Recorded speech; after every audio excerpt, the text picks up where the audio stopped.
حضور اکرم صلی اللہ علیہ وآلہ وسلم نے ارشاد فرمایا کہ جب ایک بندہ مسلمان ہو جائے اور اس کا اسلام عمدہ ہو، یقین و خلوص کے ساتھ ہو، تو اللہ اس کے گناہ کو جو اس نے اس اسلام لانے سے پہلے کیا معاف فرما دیتا ہے، اور اب اس کے بعد کے لیے بدلہ شروع ہو جاتا ہے، یعنی ایک نیکی کے عوض 10 گناہ سے لے کر 700 گناہ تک ثواب، اور ایک برائی کا اسی برائی کے مطابق بدلہ دیا جاتا ہے، مگر یہ کہ اللہ تعالیٰ اس برائی سے بھی درگزر کرے اور اسے بھی معاف فرما دے، یہ بھی اس کے لیے آسان ہے۔ صحیح بخاری حدیث نمبر 41۔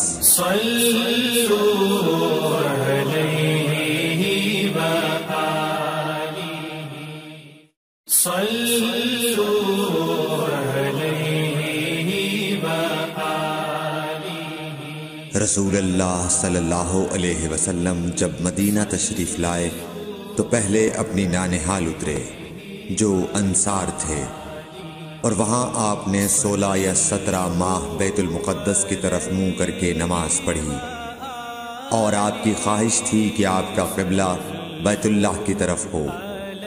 جب بیت اللہ کی طرف نماز پڑھنے کا حکم ہو گیا تو سب سے پہلی نماز جو آپ نے بیت اللہ کی طرف پڑھی عصر کی نماز تھی۔ وہاں آپ صلی اللہ علیہ وسلم کے ساتھ لوگوں نے بھی نماز پڑھی۔ پھر آپ کے ساتھ نماز پڑھنے والوں سے ایک آدمی نکلا اور اس کا مسجد بنی حارثہ کی طرف گزر ہوا تو وہ لوگ رکوع میں تھے۔ وہ بولا کہ میں اللہ کی گواہی دیتا ہوں کہ میں نے رسول اللہ صلی اللہ علیہ وسلم کے ساتھ مکے کی طرف منہ کر کے نماز پڑھی ہے۔ یہ سن کر وہ لوگ اسی حال میں بیت اللہ کی طرف گھوم گئے، اور جب رسول اللہ صلی اللہ علیہ وسلم بیت المقدس کی طرف منہ کر کے نماز پڑھا کرتے تھے، یہودی اور عیسائی خوش ہوتے تھے، مگر جب آپ نے بیت اللہ کی طرف منہ پھیر لیا تو انہیں یہ امر ناگوار ہوا۔ زہیر ایک راوی کہتے ہیں کہ ہم سے ابو اسحاق نے برا سے یہ حدیث بھی نقل کی ہے کہ قبلہ کی تبدیلی سے پہلے کچھ مسلمان انتقال کر چکے تھے، تو ہمیں یہ معلوم نہ ہو سکا کہ ان کی نمازوں کے بارے میں کیا کہیں۔ تب اللہ نے یہ آیت نازل کی، وَمَا كَانَ اللَّهُ لِيُضِيعَ إِيمَانَكُمْ، سورہ بقرہ آیت نمبر 143۔ صحیح بخاری حدیث نمبر 40۔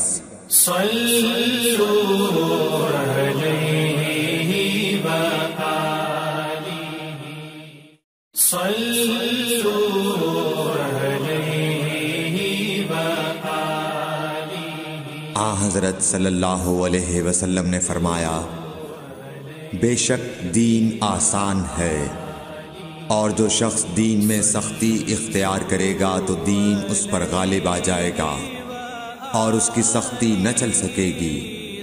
بس اس لیے اپنے عمل میں پختگی اختیار کرو، اور جہاں تک ممکن ہو میانہ روی برتو، اور خوش ہو جاؤ کہ اس طرز عمل سے تم کو دارین کے فوائد حاصل ہوں گے، اور صبح اور دوپہر اور شام اور کسی قدر رات میں عبادت سے مدد حاصل کرو۔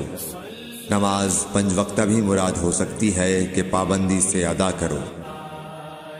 صحیح بخاری حدیث نمبر 39۔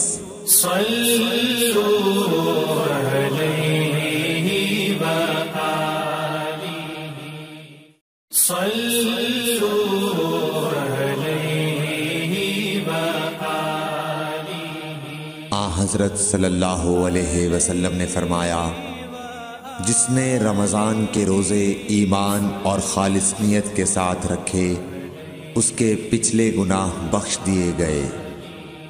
صحیح بخاری حدیث نمبر 38۔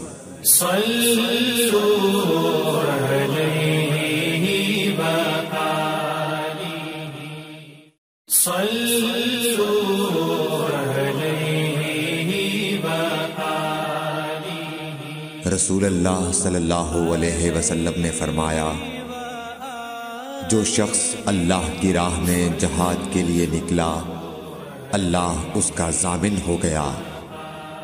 اللہ تعالیٰ فرماتا ہے اس کو میری ذات پر یقین اور میرے پیغمبروں کی تصدیق نے اس سرفروشی کے لیے گھر سے نکالا ہے۔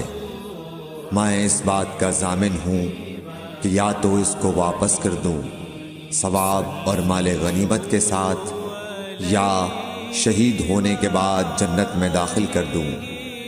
رسول اللہ صلی اللہ علیہ وسلم نے فرمایا، اور اگر میں اپنی امت پر اس کام کو دشوار نہ سمجھتا تو لشکر کا ساتھ نہ چھوڑتا، اور میری خواہش ہے کہ اللہ کی راہ میں مارا جاؤں، پھر زندہ کیا جاؤں، پھر مارا جاؤں، پھر زندہ کیا جاؤں، پھر مارا جاؤں۔ صحیح بخاری حدیث نمبر 36۔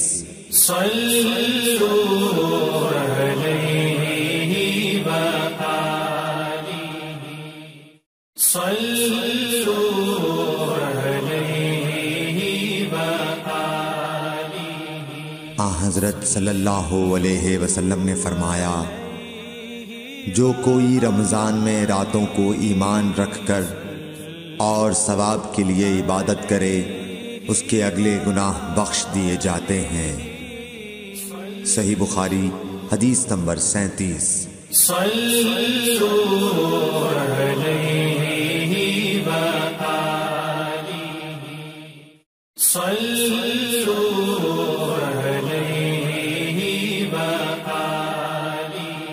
رسول اللہ صلی اللہ علیہ وسلم نے فرمایا، جو شخص شب قدر ایمان کے ساتھ محض ثواب آخرت کے لیے ذکر و عبادت میں گزارے اس کے گزشتہ گناہ بخش دیے جاتے ہیں۔ صحیح بخاری حدیث نمبر 35۔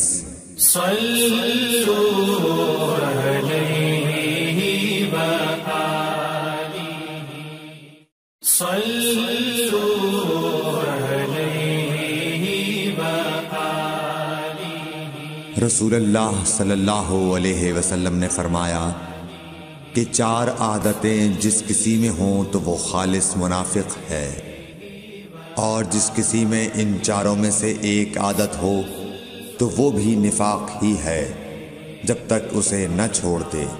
وہ یہ ہیں، جب اسے امین بنایا جائے تو امانت میں خیانت کرے، اور بات کرتے وقت جھوٹ بولے، اور جب کسی سے عہد کرے تو اسے پورا نہ کرے، اور جب کسی سے لڑے تو گالیوں پر اتر آئے۔ صحیح بخاری حدیث نمبر 34۔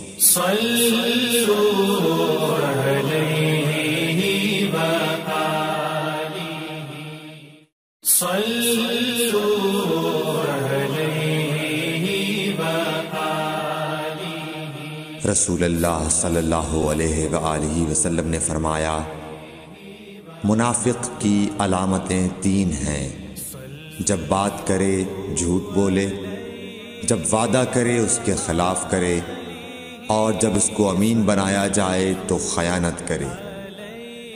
صحیح بخاری حدیث نمبر 33۔